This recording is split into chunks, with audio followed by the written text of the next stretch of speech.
La Iglesia Cristiana Evangélica de Juncal 384 Ituzaingó, Buenos Aires, Argentina, presenta el ministerio Mujeres Buscando Sabiduría. Mujeres Buscando Sabiduría es un espacio creado para aprender la palabra de Dios y crecer juntas en el amor y el crecimiento del Señor Jesús.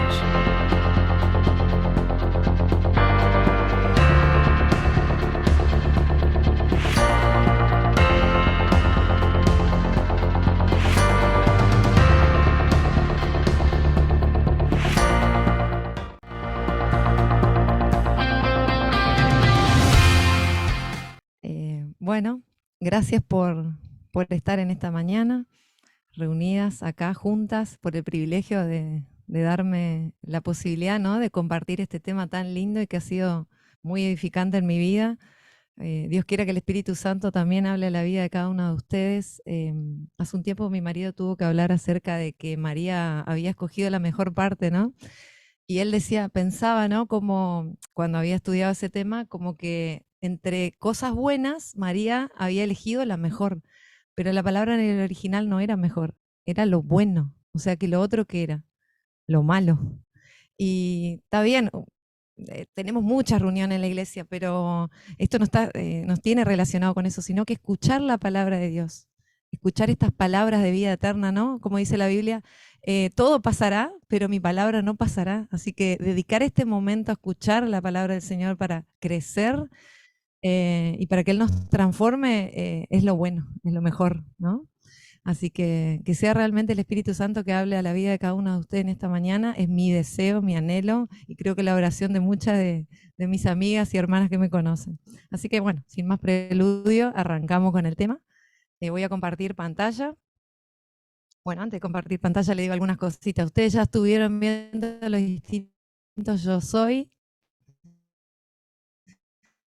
de la Biblia, y como decía que para el pueblo judío, ¿sí?, ellos, ¿cómo es? Ya se les había presentado, ¿no?, Dios como el yo soy. ¿Se acuerdan cuando Moisés en Éxodo, ¿no?, le dice, yo tengo que ir al pueblo de Israel, anda al pueblo de Israel, y si ellos me preguntan tu nombre, ¿cuál es? Y él le dice, decile que yo soy el que soy. Así dirás a los hijos de Israel, yo soy, me envió a vosotros, ¿no? Y como el Señor Jesús en el Evangelio de Juan les muestra los distintos yo soy que están relacionados, ¿no es cierto?, con la historia, con la cultura, con la religión judía. Hablaba una hermana hoy en el preludio de nuestras conversaciones, ¿no?, cómo era el pan de vida, ¿sí?, el maná, y él habla del pan de vida, ¿no?, de ese maná. En el Antiguo Testamento, Carmen nos hablaba cómo, pudiendo el Señor hablar de la carpintería, habló del pastor, porque ellos eran un pueblo de pastores. Y así el Señor fue abordando cada uno, ¿sí?, de los aspectos de la vida y de la religión judía, y mostrarle que su persona es superior y suficiente para darles todas las cosas, ¿no? Y en esta mañana, ahora sí voy a compartir.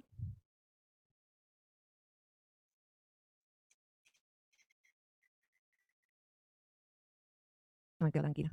¿Se ve bien? Sí, buenísimo. Bueno, a muchos les dio hambre hoy en la mañana esta imagen. Yo espero que les dé hambre espiritual también, ¿no? Así, ganas de abrir la Biblia, así que le invito a todas que abran su Biblia en Juan 15, que es el capítulo que nos toca hablar hoy. Y el versículo que dice ahí, dice, desde ahora os lo digo, antes de que suceda, para que cuando suceda creáis que yo soy. ¿Sí? El Señor le estaba hablando muchas cosas a los discípulos, y él le dijo, todas las cosas que yo le digo, ustedes van a ver que yo soy. ¿Sí? Yo soy el Dios. Él, siendo el Hijo de Dios, era el mismo Dios. Y ellos se iban a dar cuenta de que Él es el gran yo soy.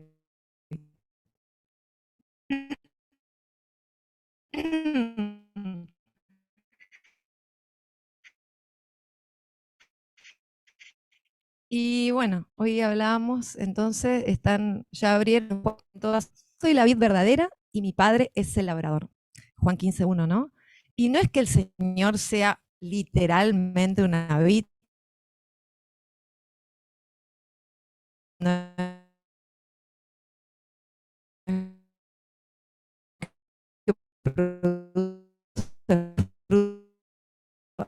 en enero, la analogía. Y se diferencia del símil, que también seguramente lo han escuchado, por el adverbio como, ¿sí? Un símil sería que diga, yo soy como la vid, ¿sí? Pero acá nos dice, yo soy la vid, porque las veces que se utiliza en la metáfora aparece el verbo ser, ¿sí? Entonces el Señor nos dice, yo soy la vid. Y decíamos que la metáfora, el símil apela más al hecho, la metáfora apela más a la imaginación, a los sentimientos, ¿sí? Y el Señor acá nos está hablando de una metáfora, yo soy la vid verdadera.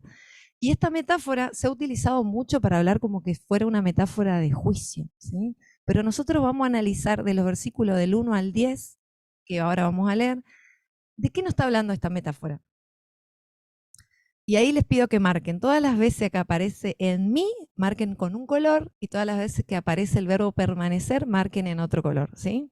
Yo les voy a leer del el 1 ya leímos, arrancamos con el 2, dice, todo pámpano que en mí no lleva fruto, lo quitará, y todo aquel que lleva fruto, lo limpiará para que lleve más fruto.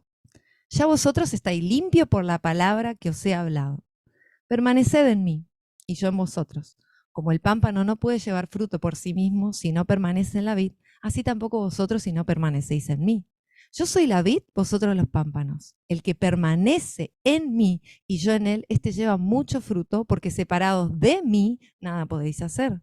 El que en mí no permanece será echado fuera como pámpano y se secará, y los recogen y los echan en el fuego y arden. Si permanecéis en mí y mis palabras permanecen en vosotros, pedid todo lo que queréis y os será hecho. En esto es glorificado mi Padre, en que llevéis mucho fruto y seáis así mis discípulos. Como el Padre me ha dado, me ha amado, así también yo os he amado. Permaneced en mi amor. Si guardareis mi mandamiento, permaneceréis en mi amor, así como yo he guardado los mandamientos de mi Padre y permanezco en su amor. ¿Cuántas veces aparece el verbo permanecer? Yo hice una cuenta, 10. Y les parece que las veces que aparece en mí, 10. El Señor le estaba hablando a su discípulo. Yo, a lo largo de este mensaje, van a ver que voy de los capítulos 13 al 17, porque es una noche muy larga que el Señor Jesús pasa con su discípulo, y pasan muchas cosas ahí, dentro de todo está esta metáfora, ¿no? Y acá en estos 10 versículos, ¿por qué no tomo el 11? Porque el 11 ya empieza a hablar de los resultados de la permanencia. Entonces decíamos que había 10 veces que habla la palabra permanecer, 8 veces que habla la palabra en mí, porque lo que el Señor Jesús le quería dar a los discípulos es hablar de la unidad que tenían que tener ellos con Él, con Cristo. Y eso nos quiere hablar también a nosotros, nuestra permanencia en Cristo, nuestra unidad en Cristo. Y si bien en el versículo 6 pareciera que habla algo de juicio, lo que ahí está hablando es el resultado final de la no permanencia, en Cristo. Entonces, vamos a hablar en esta metáfora, vamos a encontrar aspectos como la vid, dijimos el labrador, ¿no? Los pámpanos, los frutos y la permanencia. Ahora, esta ilustración no era desconocida para los discípulos. Ya en el Antiguo Testamento se comparaba a Israel con la viña, ¿sí? Y si ustedes buscan en Isaías, si no está en la pantalla, Isaías capítulo 5, versículo 4 y 7 dice, ¿qué más podía hacer a mi viña que yo no haya hecho en ella? ¿Cómo esperando yo que diese uvas, ha dado uvas silvestres? Ciertamente la viña de Jehová de los ejércitos es la casa de Israel, y los hombres de Judá planta deliciosa suya. Esperaba juicio, y aquí vileza, justicia, y aquí clamor. Isaías dice que Israel, en vez de dar buenos frutos, ¿qué dio? Dio agrazones, dio esos frutos que no sirven para nada, ¿sí? Y quizá hoy muchas de nosotras decimos, ¿no? El Señor Jesús es la vid verdadera, pero hay muchos que piensan aún que Israel es el pueblo escogido por Dios y que sigue siendo la viña. Y el Señor, ¿qué les dice? Ustedes, en vez de producir fruto de justicia y juicio, produjeron pecado. Israel se corrompió como nación. A Israel fue infiel. Entonces no fue más que una sombra que nos llevaba hacia la vid verdadera, que era el Señor Jesús. Y justo ayer me compartía Carolina, ¿no? Un mensaje, un versículo que habla que Dios de dos pueblos hizo uno, ¿no? Como el Señor Jesús, esta vid verdadera, del pueblo de Israel y del pueblo de los gentiles, que eran todo el resto, hizo uno solo. ¿A través de qué? A través de su muerte, como dice Juan 12:24. De cierto os digo que si el grano de trigo no cae en tierra y muere, queda solo, pero si muere, lleva mucho fruto. Nosotras, queridas hermanas, una vez que el Señor Jesús murió en la cruz y resucitó y está ahora a la diestra del Padre, nosotros somos el fruto de la aflicción de su alma, dice Isaías 53:11. ¿Sí? Nosotros somos el fruto de su aflicción. Y nosotros no somos el reemplazo entonces de la vid de Israel. ¿Quién es el reemplazo? ¿Quién es la vid verdadera? El Señor Jesús. Nosotros somos los pámpanos, somos la extensión, ¿sí? Tanto el pueblo judío como los gentiles ahora, que somos en Cristo, ¿sí? Somos un solo pueblo, somos los pámpanos y estamos unidos a la vid. ¿Por qué estamos unidos a la vid? Dice Juan 14:17, el Espíritu de verdad, a cual el mundo no le puede recibir porque no le ve ni le conoce, pero vosotros le conocéis porque mora en vosotros. Vamos a ver que el Espíritu Santo nos une a esta vid. Y seguimos avanzando en los versículos. Yo le dije que en el comienzo que iba a haber una perlita, ¿no? De griego. Bueno, acá hay. Dice el versículo 2, todo pámpano que en mí no lleva fruto, lo quitará. Y todo aquel que lleva fruto, lo limpiará, para que lleve más fruto, ¿sí? Juan 15:2. Ahora, ustedes ven ahí una palabra rara, que es griega, porque sabemos que el original en que fue escrita la Biblia es el griego, ¿sí? Y ahí aparece una palabra que es airó. Y airó tiene dos significados. Bueno, capaz Bain te dice más significado. Fíjense lo que dice Bain. Alzar, cargar, destruir, llevar, quitar, recoger, sostener, subir, tirar, tomar. Todos esos significados, acepciones puede tener esa palabra airó, ¿sí? Así como en castellano afanarse puede significar, si buscan en la RAE, ¿no? Robar, pero también significa trabajar algo de manera congojada. ¿Cómo yo me doy cuenta si digo esto? El niño entró en el supermercado, o un joven entró en el supermercado y agarró un paquete de, no agarró, estamos hablando de la palabra afanar, ¿no? Se afanó un paquete de galletitas y salieron los policías detrás de él. Yo no voy a pensar que él trabajó de manera con congoja, no para obtener eso, sino que lo que hizo fue hurtar, ¿no? Así va a pasar en el griego. Nosotros nos vamos a dar cuenta por contexto cuál es la palabra que mejor va ahí. Y no sé si ustedes logran ver en la imagen, pero en la imagen hay como una cuerdita atando la rama. ¿La ven? Bueno, fíjense lo que dice el nuevo manual de usos y costumbres de los tiempos bíblicos. Una vez que la vid crecía, se podaba con una pequeña hoz, que aparece en Joel 3:10, durante los meses de invierno, para eliminar las ramas débiles, rotas, enfermas, para que la vid produjera las mejores uvas posibles. Este proceso era conocido como limpiar. Los buenos pámpanos que no están produciendo son quitados del suelo y puestos en una mejor posición, más favorable para la producción del buen fruto. Nos contaba mi profesor de griego que a él le encanta la agricultura y él tiene mucho terreno y planta, que él tiene una parra y dice que cuando la parra está tocando el suelo, no puede el pámpano producir fruto, entonces ¿qué hace?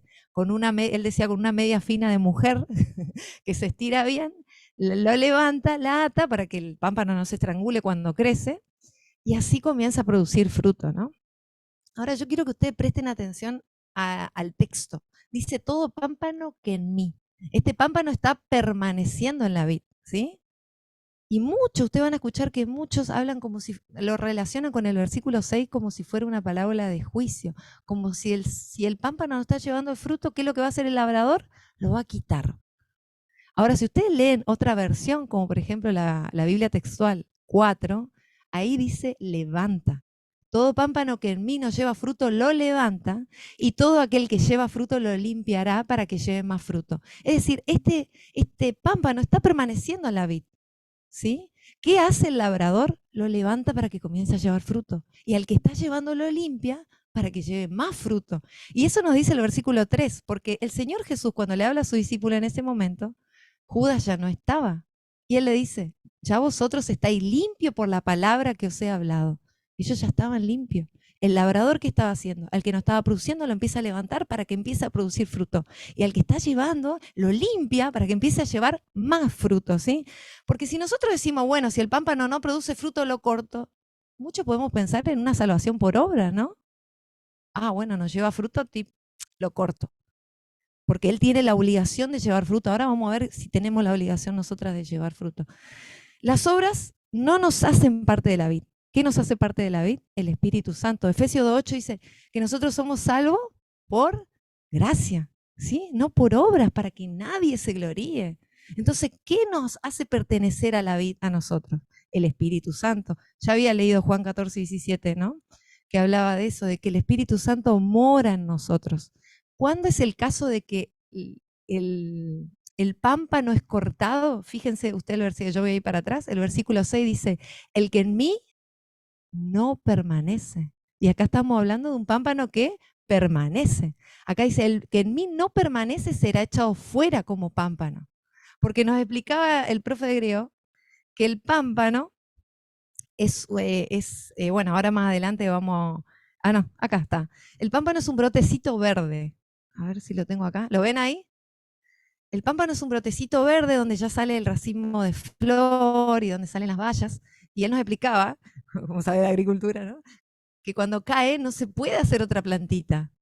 Lo que sí, las ramas que ya son los sarmientos, que son los brotes ya maduros, ¿sí? El sarmiento y el pámpano son lo mismo, solo que son brotes en distintos ciclos de la vida de la vid, ¿sí? Son lo mismo. Entonces yo el sarmiento sí ya lo puedo plantar, pero el pámpano cae y no, se seca.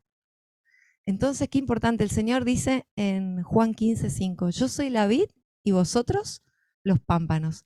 El que permanece en mí y yo en él, este lleva mucho fruto, porque separado de mí, nada podéis hacer. Entonces ya vimos nosotros que hay un labrador, vimos la vid verdadera, vimos los pámpanos, que somos nosotros. Ahora, ¿qué es el fruto?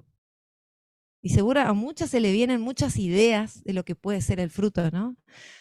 Si las demuteara, pero no lo vamos a hacer, yo me voy a autocontestar, ¿no? Ustedes me van a decir, bueno, llevar almas para Cristo, porque en Romanos 1:13 dice, pero hermanos, no quiero que ignoréis que muchas veces me he propuesto ir a vosotros, pero hasta ahora he sido estorbado para tener también entre vosotros algún fruto como entre los demás gentiles, ¿sí? Podemos pensar que llevar almas para Cristo puede ser un fruto. Otros pueden pensar que discipular a los creyentes, claro, llevarlos hasta la madurez y que crezcan en el Señor, es llevar fruto. Porque, bueno, Pablo lo hizo con Timoteo, ¿sí? En 2 Timoteo. Otros pueden pensar, mirá, en Filipenses 1:11 me dice, lleno de fruto de justicia que son por medio de Jesucristo para gloria y alabanza de Dios. Entonces puedo pensar que llevar fruto es hacer buenas obras, ¿sí? Obras de justicia. También puedo pensar el carácter del cristiano, ¿sí? ¿Se acuerdan en Gálatas 5 donde dice que el fruto del Espíritu es amor, gozo, paz, paciencia, bondad, benignidad, fe, mansedumbre, templanza? Todas estas cosas son parte de la vida del creyente, pero no es el fruto de que nos está hablando Juan. Entonces vamos a decir, bueno, Paola, entonces ¿cuál es el fruto? Me mareé. Bueno, vamos a llegar a una conclusión de lo que es el fruto. Vamos a leer el versículo 8, ¿sí? Ustedes en su Biblia dice, en esto he glorificado mi Padre, en que llevéis mucho fruto y seáis así mis discípulos. Nosotros podemos ver que llevar fruto va a ser nuestra marca. Como hijo de Dios va a ser nuestra marca. ¿Por qué? Porque llevar fruto glorifica al Padre. Que las veces que el Señor habla de llevar fruto no está hablando en presente continuo. Nosotros continuamente tenemos que estar llevando frutos. Ahora, y que seáis así mis discípulos. Es decir, que yo llevando fruto demuestro que soy discípula del Señor Jesús. Ahora, ¿puede un pámpano, por más que se esfuerce, producir más fruto? ¿A usted qué le parece? ¿Puede el pámpano decir, esta ramita, no decir, y largar más frutitos? ¿Qué piensan ustedes? Es muy difícil, ¿no? Tiene que ser la vida de la planta la que le esté transmitiendo al pámpano para que éste pueda producir, ¿no? Si no se seca. Entonces, leamos el versículo, bueno, está en la pantalla, ¿no? Juan 14:13. Y todo lo que pidierais al Padre en mi nombre, dice el Señor Jesús, le estaba hablando a sus discípulos en Juan 14, en esta larga noche, Él le dice a los discípulos, todo lo que pidierais al Padre en mi nombre lo haré, para que el Padre sea glorificado en el Hijo. No dice todo lo que pidierais al Padre en mi nombre, ustedes lo van a hacer, yo le voy a dar el poder para que ustedes hagan. ¿Dice eso? No, dice yo lo haré. Es más, el versículo 14 dice, y si algo pidierais en mi nombre, yo lo haré. ¿Para qué? Para que el Padre sea glorificado. Nosotras, hermanas, no podemos traer más gloria al Padre no le falta gloria. El único que puede traer gloria al Padre es el Señor Jesucristo. Y el único que puede producir y hacer en nosotros es el Señor Jesucristo. Entonces, Paola, ¿qué es el pampa? ¿Qué es el fruto, no? Ustedes cuando piensan en agricultura, estamos pensando, ¿no es cierto?, en un árbol de manzana. La vida del árbol que se extiende a través de la rama, ¿qué produce? Manzanas, ¿sí? Un árbol de limón, la vida del árbol de limón corriendo a través de la rama, ¿qué produce? Limones, ¿sí? El árbol de la vid produce fruta, produce uva, ¿no? Entonces, ¿qué es el fruto? Podemos llegar a decir que el fruto es la presencia de Cristo en nosotras, obrando a través de nosotras, obrando a través de nuestras vidas. Es la vida de Jesús en mí, siendo vivida a través de mí, el fruto. ¿Se acuerdan de la parábola cuando dice que cayó en buena tierra y que produjo fruto a 30, 60, a 100 por uno? Yo me estuve imaginando ahora que estuve estudiando este mensaje, ¿no? Que es como la resolución de las fotografías, ¿sí? Quizás reflejamos a Cristo un 30 por 30. No, ven que está Jesús ahí, pero no lo ven en detalle, ¿no? Otros 60-60 ya le ven que tiene los ojos del color que sea los ojos, ¿no? Por ejemplo, si fuera Paola, a ver, tiene los ojos marrones, tiene el pelito, y un 100% me imagino que ven a Jesús en HD, ¿sí? Entonces, realmente el fruto es reflejar a Cristo en mi vida. El Espíritu Santo, obrando adentro de nosotros, nos cambia internamente para reflejar a Cristo en nuestro exterior. No es nosotras con nuestra fuerza tratando de transformarnos exteriormente para conformarnos a los patrones cristianos, no. Es el Espíritu Santo obrando a través de nosotros. Fíjense lo que dice 2 Corintios. Por tanto, nosotros todos, mirando a cara descubierta, como en un espejo la gloria del Señor, somos transformadas de gloria en la misma imagen. ¿De quién? El Señor Jesucristo. Romanos 8:29 nos dice lo mismo, porque a los que antes conoció también los predestinó para que fuesen hechos conformes a quién. ¿A la imagen de quién? A la imagen de su Hijo, a la imagen de Jesucristo. El fruto es mostrar a Cristo en mi vida, es dejar actuar a Cristo en mi vida, que los demás puedan ver a Jesús en mi vida. Por eso en Gálatas, decía un hermano, que el fruto, que es en singular, ¿no?, del Espíritu, es como las 9 dimensiones, de ver a Jesús en sus 9 dimensiones. Jesús es gozo, Jesús es amor, Jesús es paz, Jesús es dominio propio, Jesús es todo. Y Él tiene que ser reflejado en mi vida. ¿Sí? Si el Señor Jesús es reflejado en mi vida, todos esos aspectos se van a ser vistos. Entonces decíamos que la salvación es la gloriosa obra del Espíritu Santo, ¿no es cierto?, obrando en mi interior y cambiándome y conformándome a la imagen de Jesucristo. Entonces, Paola, ¿qué tenemos que hacer para llevar más fruto? Estamos equivocadas. El Señor ni una vez aparece un imperativo ahí que nos diga, ustedes como hija de Dios tienen que llevar fruto. ¿Dice eso?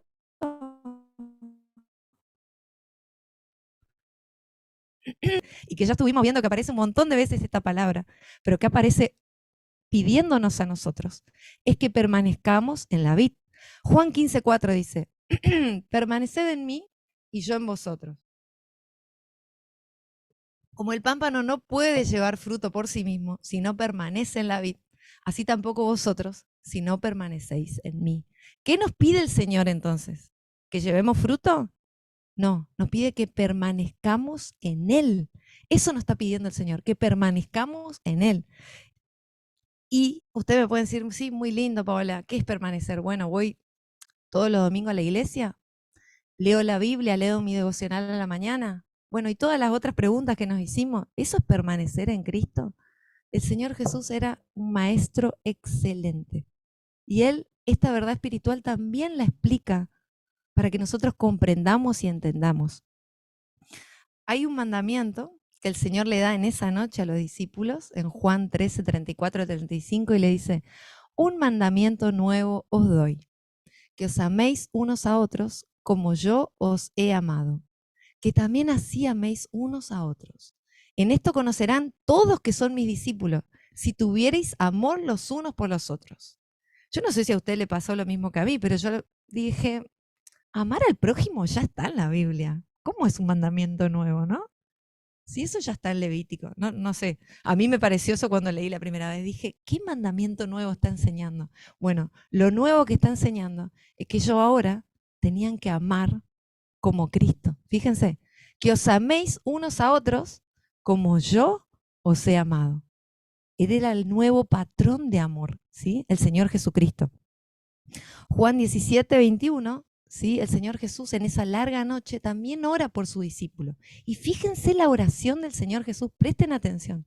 Dice, para que todos sean uno, como tú, oh Padre, en mí y yo en ti, que también ellos sean uno en nosotros, para que el mundo crea que tú me enviaste. La gloria que me diste, yo les he dado, para que sean uno, así como nosotros somos uno. Yo en ellos y tú en mí. ¿Para qué? Para que sean perfectos en unidad, para que el mundo conozca que tú me enviaste y que los has amado en ellos como también a mí me has amado. ¿Cuántas veces el Señor ora que sean uno, que sean uno? Es como que el Señor es muy práctico, ¿no? Permaneced de mí, permaneced de mí, permaneced de mí, ¿no? Sean uno, sean uno, sean uno. O sea, les tenía que entrar a los discípulos en su mente para poder recordar lo que el Señor le estaba pidiendo a ellos. No le estaba pidiendo llevar frutos, predicar almas. ¿Qué le estaba diciendo? Que se tenían que amar como Él les había amado. Y eso vuelve a repetir en el capítulo 15. Pero también Juan, cuando escribe primera Juan, lo va a repetir. ¿Ustedes se acuerdan cuando el Señor Jesús estaba con los fariseos y le dicen al Señor Jesús, ¿cuál es el principal mandamiento? Y el Señor Jesús le responde, amarás al Señor tu Dios con toda tu alma, con toda tu mente, con toda tu fuerza. Y el segundo es semejante, le dice, amarás a tu prójimo como a ti mismo. Podemos decir entonces que el amor de Dios es semejante a amar a mi hermano. Y en Gálatas 5:14, Pablo lo entendió así, dijo, porque toda la ley en esta sola palabra se cumple, amarás a tu prójimo como a ti mismo. Entonces, ¿qué es permanecer? ¿Qué es permanecer en mí? Ahí me faltó primera Juan, no es Juan 3:16, todos sabemos que Juan 3:16 es porque de tal manera amó Dios al mundo. Ahí en la placa es primera Juan 3:16, ¿sí? ¿Qué es permanecer en el Señor Jesucristo? Fíjese que 1 Juan 3:16 dice, en esto hemos conocido el amor, en que Él puso su vida por nosotros. ¿Cuál es la demostración visible de amor del Señor Jesús por cada una de nosotras? Él puso su vida por nosotras. ¿Qué nos pide que hagamos? También nosotros debemos poner nuestra vida por los hermanos. 1 Juan dice, 4:12, ¿no? Nadie ha visto jamás a Dios. Si nos amamos unos a otros, Dios permanece en nosotros. Acá vemos nosotros la comprobación de una permanencia externa. Dice, y su amor se ha perfeccionado en nosotros. 1 Juan 4:13 dice, en esto conocemos que permanecemos en Él y Él en nosotros, en que nos ha dado su Espíritu. Hermanas, si creemos en el Señor Jesucristo como nuestro Salvador, si confiamos en que Él era el único que podía pagar la deuda que teníamos nosotros con Dios, el Espíritu Santo viene a morar adentro de nosotros. Pero eso es una comprobación interna. Muchos puede ser que no lo vean. ¿Cómo pueden ver que el Espíritu Santo mora en mí? Que yo estoy conectado a la vida. Dice,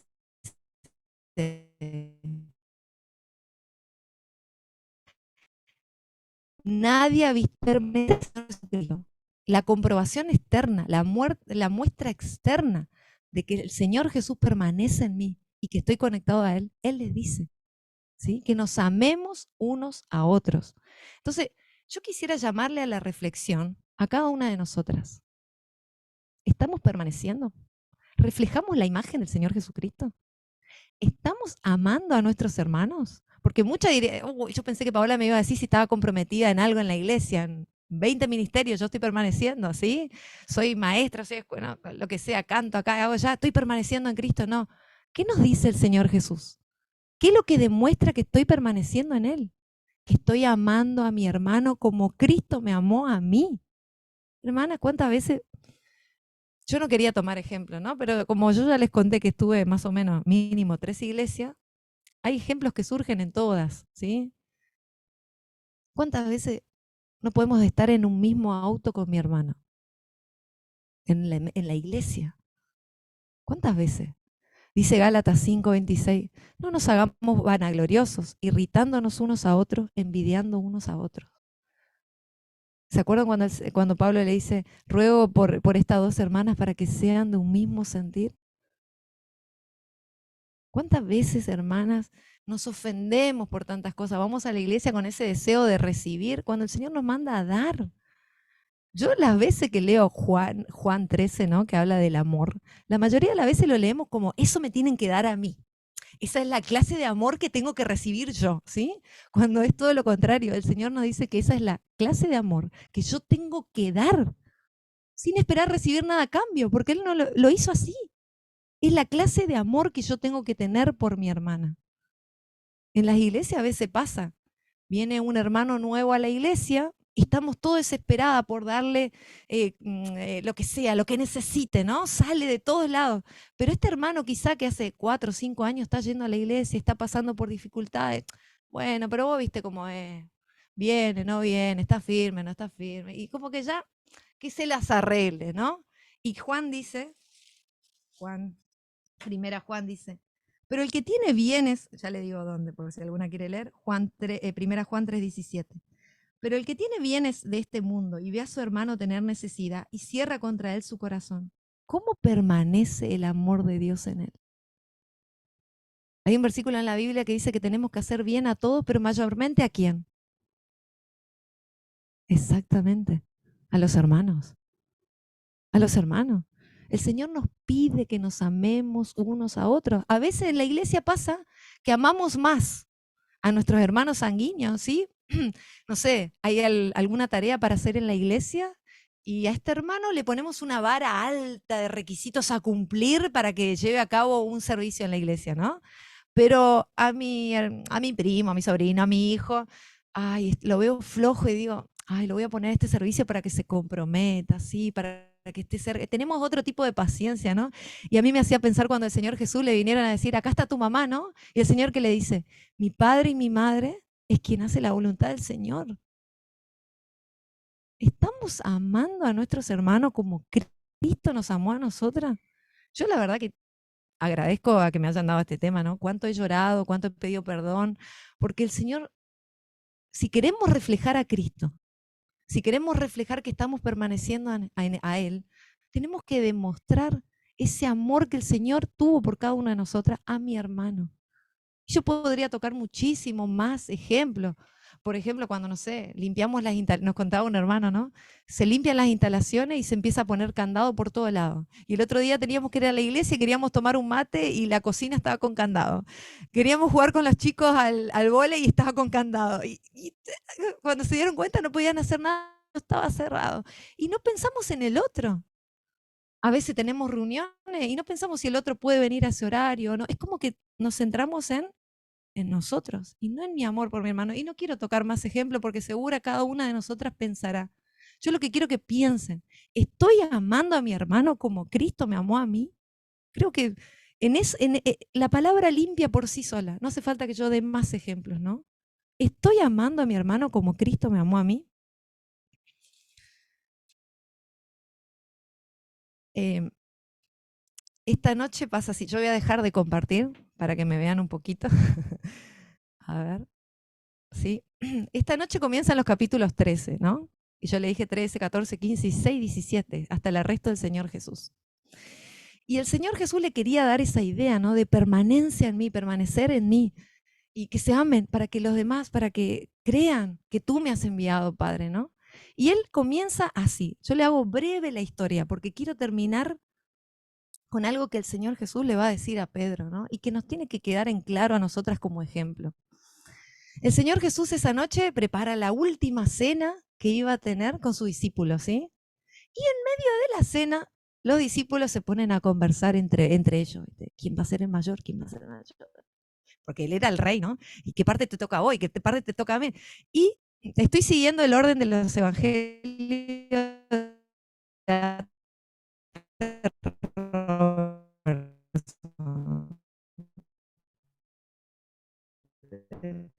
Pues si alguna quiere, me pide, porque es el que más me gustó. Está el Señor mayor. No es el que se sienta a la mesa, le dice. Él le dice, más yo estoy entre vosotros como el que sirve. Y fíjense la actitud del Señor Jesús. Porque yo sé que a muchas le debe causar impresión lavar los pies de alguien, ¿no? Yo conozco que hay gente que le da impresión tocar los pies. El Señor Jesús no le importó. Él agarró una palangana con agua, se los pies de los discípulos que estaban polvorientos, sucios, ¿no? Porque caminaban con sandalias y se ensuciaba y las mesas eran bajas, no tenían sillas. Y estaban ahí con esos pies sucios y el Señor les quiere demostrar prácticamente, como tan buen maestro que era. Él le quería enseñar una verdad espiritual con algo práctico. Y él empieza a lavar pies tras pies hasta que le toca a Pedro, ¿no? Y Pedro, ¿qué le dice? No, no, no, Señor, no me vas a lavar. Y él le dice, Pedro, si yo no te lavo, no tenés parte conmigo. Ay, Señor, todo, todo. Él era así, de un extremo al otro, ¿no? Y él dice, no hace falta que te lave todo. Ustedes están limpios, mas no todos. Porque ¿quién estaba con ellos en ese momento? Judas. Estaba Judas en ese momento.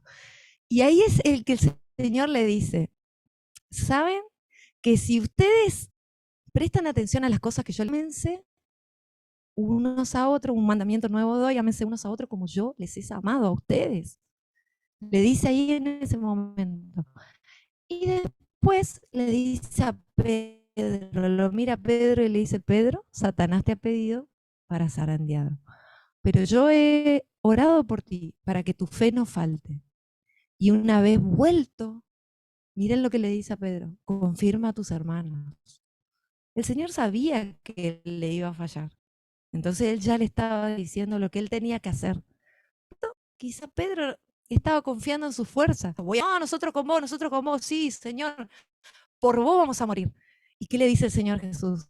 Pedro, antes que el gallo cante, me negarás 3 veces. Acompañaron incluso a orar, ¿no? Se durmieron también en el camino.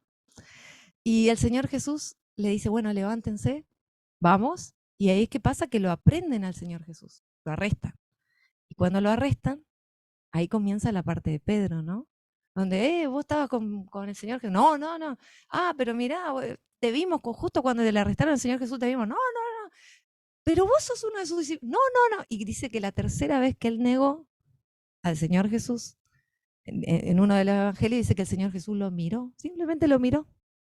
Y Pedro lloró amargamente, porque él confiaba en su fuerza, en su manera de demostrar el cariño, el amor que le tenía a Dios. ¿Cuántas de nosotros nos pasa eso, no? Yo sé cómo demostrar el amor a Dios. Señor, yo te voy a servir, voy a hacer esto. Y creemos que conocemos qué es lo que nos está pidiendo Dios, lo que Él estaba pidiendo, la clase de amor que quería que demuestren. Y ellos no entendieron, no, vamos a morir por ti. Pero Pedro, a las horas de las papas, lo negó 3 veces, ¿no? Y se fue llorando tristemente. Pero esto no termina así, ¿no? Nos dice, ahora sí voy a compartir pantalla, pero no ser macana. ¿Se ve?